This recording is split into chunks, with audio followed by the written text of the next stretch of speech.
Hi, folks. This is Tim and Kimberly, and we are Hope Rescue Podcast. I almost forgot who we were. Isn't it funny how like every week we say the same thing, but then we look at each other like, am I saying the right thing? I have to record for some stuff for work, and I'm like, I told him, I said, I'm one take Tim. And he goes, what do you mean? I said, I do one take. He goes, really? You get it right I said, Nope. no, I'm just unwilling to do another take. How many of our intros have we done that we end up laughing because Bogus. somebody has said the wrong thing, and we you know what? Because we're keeping it real, people. Because that's the podcast world. We're not one of those fancy pants podcasts where like, if you want that, listen to our intro and outro that's been recorded. We're stinky pants. That's what we're not fancy pants. We're stinky Wow. pants. That's what you call your grandkids and your what dogs. Yeah, that's right. And I don't know why. It is weird. It's weird the nicknames we give our pets and our people.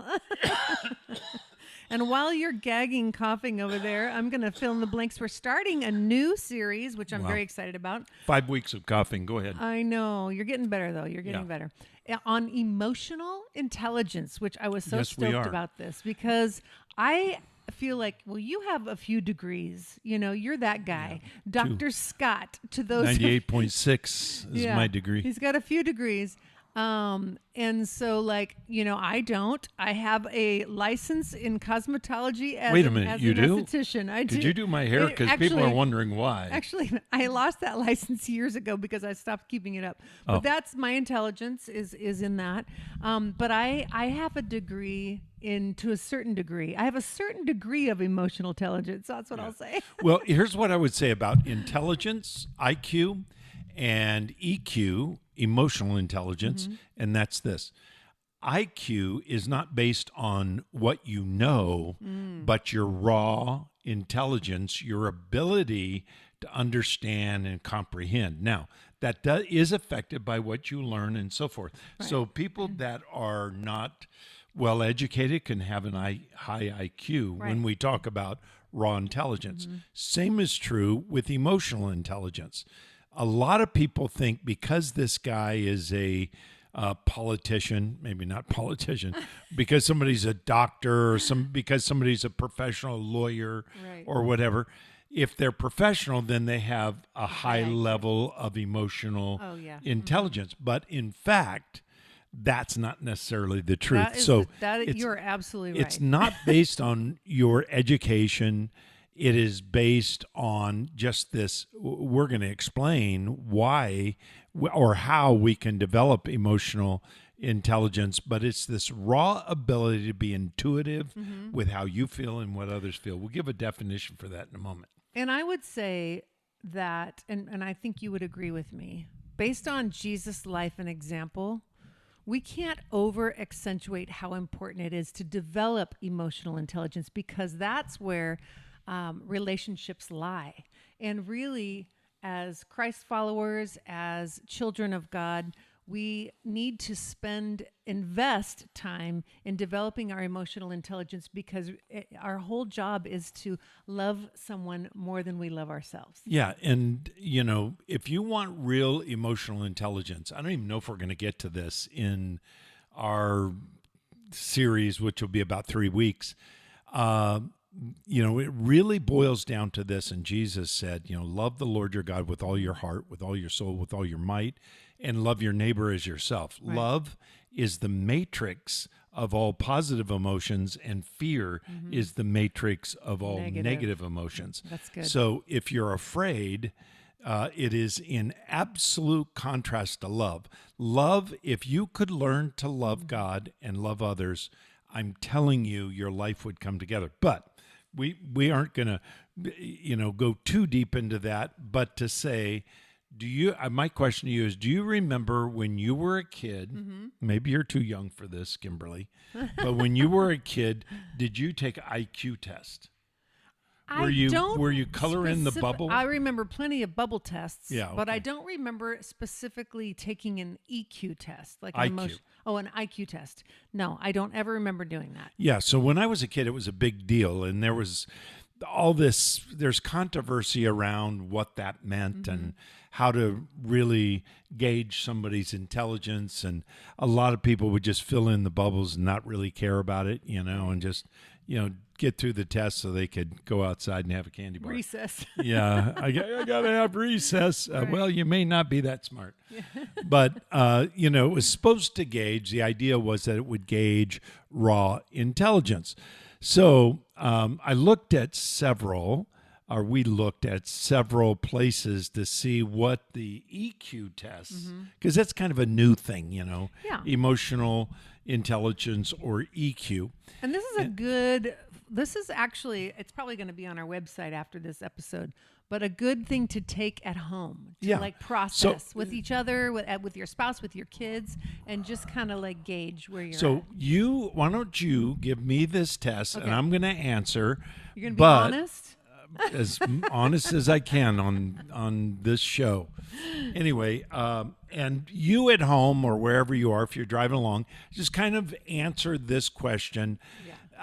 Some of these are a little bit silly, I think, but at the same time, these are classic. These are, if you look at about 10 different EQ tests, these 10 things would come up, and some of them are 30 questions, some are 5, some are 50. Right. But anyway, these are the top 10. And just also to preface that, this is not a pass or fail kind of test. Right. This is for insight to help all of us be able to gauge where we are, and where we can improve. So it's not like, oh man, I suck at this or whatever. Yeah. No, it's just to be able to gauge where you're at and to get a grip on, these are some practical ways that I can begin to grow in this area. Yeah. So, okay, let me throw Here it we to go. you. Let me throw it to EQ you, test. Tim, Dr. Scott. Here I am. Number 1, are you very good at identifying the emotions you're feeling? The answer to that is yes. Okay. I am. I'm somewhat intuitive, haven't always been, but in the last half of my life, I think I've been. I agree. Yeah, I think I am. I do too. Do you struggle to, this is number 2, do you struggle to figure out how people around you feel? I would say no. I think I do know what people are thinking and how they're feeling. I'm somewhat intuitive to that. I'm not always sensitive to that. Like if you read That's a text, good rejoinder, a disclaimer rather. Yeah. if you get a text from me, you'll go, this guy doesn't care about me at all. What a jerk. Texts are just like yes, no, Information, okay. yes. Yeah. It's just real brief. Yeah. No smiley faces, no hearts. Yeah. That's Tim, say something like, how are you doing? You did a great job last week. That's who you are. And so many people relate to that because you're delivering information. That's how you think, is very logistically and dealing in facts. So that's why it's important you say that you spent so much of your first part of your life maybe being less, but realizing how important it was to develop it later in life. Yeah, I just don't see the value of that on text. But that's my own personal struggle. And if you get text from me, then you're the unlucky one. Now, this is interesting in the list. Number 3, I regularly donate to charities that help people in need. Do you do that? Yes. I already know the answer. Yes, we do. And we do that intentionally. And you're actually more of a giver than me. And but we give, and we don't just tithe, we give beyond that. Yeah. So it's not just kind of a legalistic, obligation. But the reason that we do is because we care about the kingdom of God. And a lot of Christians give to Christian things. Do I give to other charities? I have, poverty relief, those kinds of things, when I think they're doing a good job. Oftentimes I don't think they're doing a good job, I'll be honest. But when they're doing a good job and really trying to help people get jobs, those kinds of things, and develop skills, I am definitely about that. Yeah. So yes. Okay, number 4, do you enjoy socializing? No. I would say there's a caveat there. That's not true that you don't. It's you are by nature more of a loner than one that loves crowds. In fact, I'm thinking about leaving right now. You're gonna go hide in the Do you bathroom mind from doing me? this podcast by yourself? Baby, I could do this podcast. Yeah, Talk to myself all day long. I'd do it. But I was going to say you are a socializer within the context of family. You love to connect with your family. Yeah. Ideally in small amounts in our family. You love family night is when we have everybody and all the babies here, and it's chaotic and it's wonderful. And we Could get a love that. little overload. We love that, but we love it. At the end of the night, we sit down and we have this feeling of like afterglow, like, wasn't that awesome? But also we're so glad that the house is quiet and organized. Yeah, my favorite thing is when, and this sounds, well, let me just say it like this. Okay, when the boys and I are having a cigar out back, and we're just sitting talking. And when you're smoking a cigar, I don't know if you're offended by me smoking a cigar, but I do. And when you're smoking a cigar, you are actually, you're kind of stuck Relaxed. there. Yeah, you're relaxed. It's just one of those things where it just lends itself to conversation. And all three boys will bring a whole new level, of insight and so forth. And it's my favorite thing. And they enjoy it as much as you do. So in that sense, yes, I like socializing, but in the sense of mingling, that's tough. Networking, not so much. Yeah. Yeah. Okay. Well said. I think you're passing the honesty test so far. Number 5. This is something to ask. Are you yourself. answering these questions as you're listening to these? Okay. This is a good question. Number 5. I don't like talking about the way I feel. You know the answer. I talk about the way I feel all the time. Yeah, you do. I but actually a lot of too people much. don't like to talk about how they're feeling. Actually, my staff knows I do that because I'm very honest about my journey, my emotional journey, and so forth. I've had to do some serious cuts and rollbacks and even some layoffs and those kinds of things. It is really painful for me, and the people that work for me know that, in fact, I feel that way, and because I love them. And that's the reason I do love them. That's I cool. don't like doing those negatives. Yeah. Okay. Number 6. Do you consider, this is interesting, do you consider yourself extremely lucky to have the life you do? I don't like the word luck, but I get the meaning. Yeah, I am very blessed to have you, to have our kids. Good answer. We've got it. We just found out where number 9 grandchild is on the way, going to be here in a minute. I mean, today probably. We're or out of here in this a few weekend. minutes.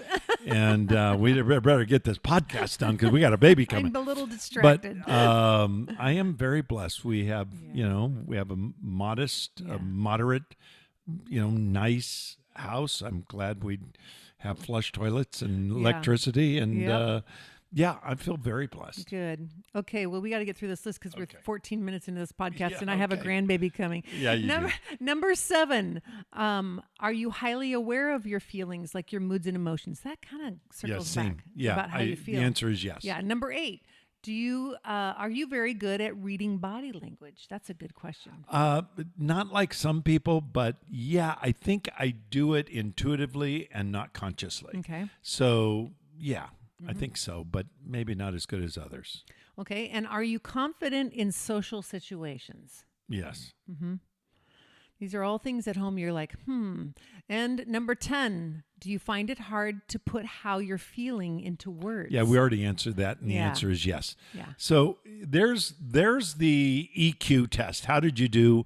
We're not going to give you a way to test that or score that, but you get the idea. It's really about 2 things. This is what emotional intelligence is. If we were to give kind of a working definition for us and for you, and this is not original with us, this is, we've done our research, but emotional intelligence is the ability to identify and manage one's own emotions. So 2 things. To identify your emotion and to manage your emotion. Are you angry? Can you manage that? Are you afraid? Can you manage that? Are you whatever? And can you manage it? And then the second part is this, as well as the emotion of others.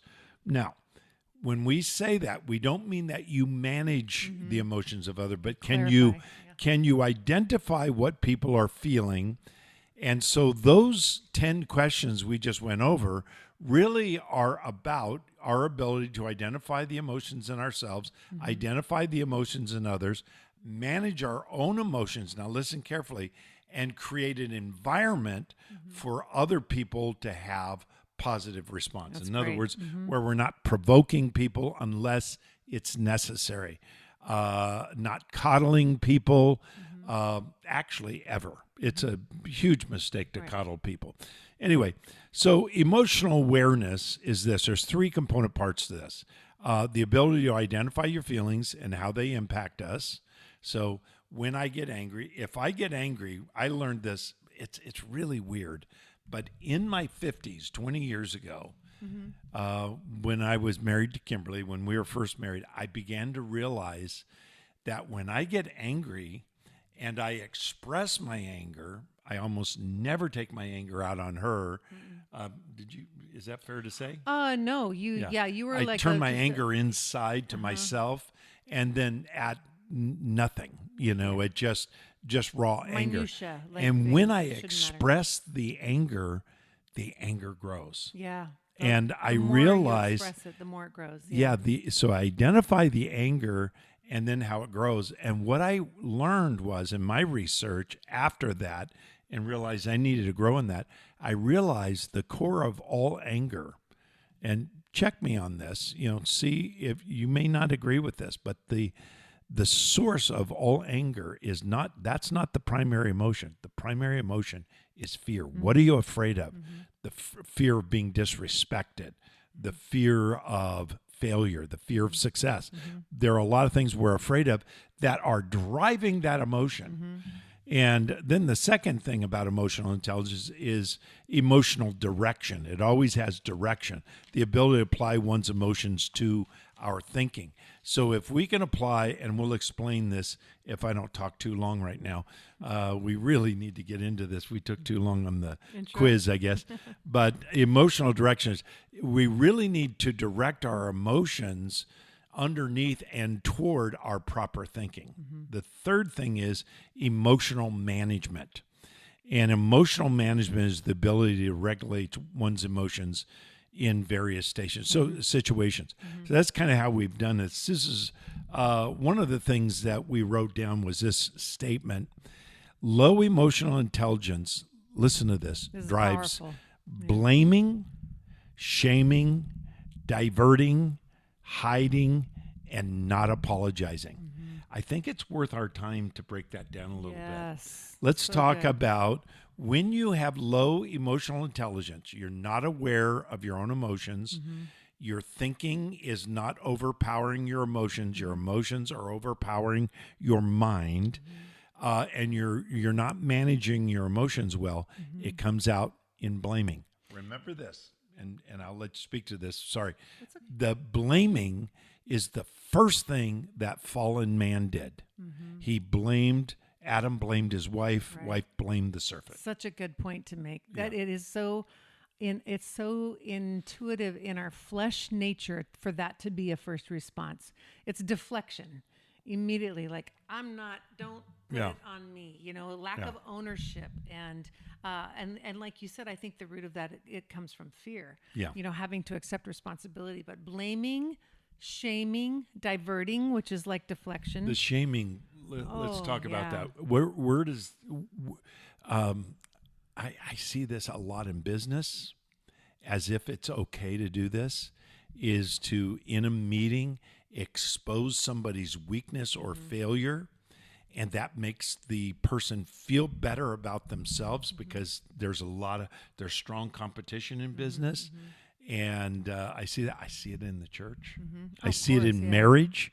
Yeah, you've counseled people for many years. Do you see that quite a bit? And that's always a red flag to me, is that, when someone is sitting down next to you and every one of their problems is somebody else's fault. Right. Well, then that screams like, okay, obviously there's an issue here with you, because it always takes two. Now, in abusive situations, of course, there is a lot of blame to be given for someone who is toxic or abusive. However, still, it takes two to be a person to allow yourself to be in a situation over a prolonged amount of time. And I'm not saying that about anybody else. I'm saying that about myself. So, you have to have the emotional intelligence to be able to say, I've allowed myself to stay in this position to receive this kind of treatment. What is that speaking to about who I am and how Yeah. can I grow in that situation. So, but and then the diverting is like a deflection. Right. Hiding is another thing that happened in the garden when there was shame. You know, Yeah, they covered themselves. Right, And then they exactly. hid in behind some Right. trees or whatever to hide from God. Right. And then the last one to me is the most telling of someone, the not having the ability or the willingness to apologize. Screams lack of emotional intelligence. Yeah, watch. It's like a child, Watch in your relationships when you're a significant person in your life, someone you have an intimate relationship with, whether it's your children, your parents, your spouse, your friendships, whatever it is, and especially the more intimate it is and the more you love them, Right. the more important it is for when we fail to apologize. I don't like to apologize, but I do. Kimberly and I, it's just not intuitive to apologize, but you do it because, first of all, we've seen it happen with our parents. Right. They've done it. But also, it's the right thing to do. When you fail, it helps correct the relationship. Right. And I think we should qualify that the apology obviously needs to be sincere, because a lot of people will throw out apologies. I'm sorry and almost not. like there's someone that I in a relationship with, and there's always like, hey, I'm sorry. But the behavior never changes. Yeah. So it's almost like it's a default of something to say to, like, hey, get off my back kind Yeah, of thing. yeah. It's So- I'm sorry, which And nothing literally means changes. stop bugging me about it. Stop Right, bugging me about right, it. Don't right. talk to me about it. Don't Yeah. acknowledge my And failures. they have no Intent to desire to change? actually change Yeah, that behavior. Yeah. So and so I think it's important to, like, when you make that apology, it needs to be sincere, and it needs to be expressed meaningfully, and but it is difficult. It's hard for everybody to be able to be in that position, but it's a powerful thing to give away, and it builds respect from the other person to you, but also deepens your level of emotional intelligence when you do it, because you understand that it's not just transactional; it actually is impactful in the relationship. So, Yeah, that's good. Romans 12:1 and 2, a familiar verse to a lot of long-term Christians. It says this. I'll just read it if you don't mind. I appeal to you, therefore, brethren, by the mercies of God, to present your bodies a living sacrifice. That is counterintuitive. There's no way we're going to do that just based on our flesh. One of the biggest problems in life is self-protection. We protect ourselves. That's what Adam did. That's what Eve did. That's what humanity has been doing ever since man sinned. Right. We are self-protective. And it keeps us away from God. It keeps us away from others. Love stops that self-protection. Right. Love says, what's your need? But anyway, it's counterintuitive to present our body to God a living sacrifice. Somebody say, I could die for Christ. Living for him, I'm not sure I can do it. That's a big difference. But That'll preach. verse 2 says this, how to get it done. Do not conform to this world. So how do you keep from conforming to this world? By transformation and the renewal of your mind. So transformation comes from your mind being renewed. Now, as scripture goes in, it rewires your brain. Now, we've talked about, and Kimberly likes to mention this about the brain. If you could talk about the rewiring of the brain a little bit. Just the neural pathways yes. that we create, and we can actually, we get in the habit of doing certain things, and our brain just naturally goes to that direction. But how we have the ability with the transformation of our mind to focus in on truth and refocus and even with scripture, reprogramming our brain literally in every way. We have the power to do that. It's so interesting in neurology, and just studied a little bit, given like my experience with my tumor and my struggle with memory, and so some of those practices I built into my life, and in dealing with a couple of family members that are struggling with issues with dementia. But even in that situation, how their brains are so set on certain storylines because of the neural pathways. And so there tends to be repetition of certain stories because that's their safe place to land. But we have the ability to reprogram our flesh nature. Yeah, that's how you learn to ride a bike. Right. You don't even think about it, but you learn to ride a bike. It gets locked in your brain. That's neural pathway.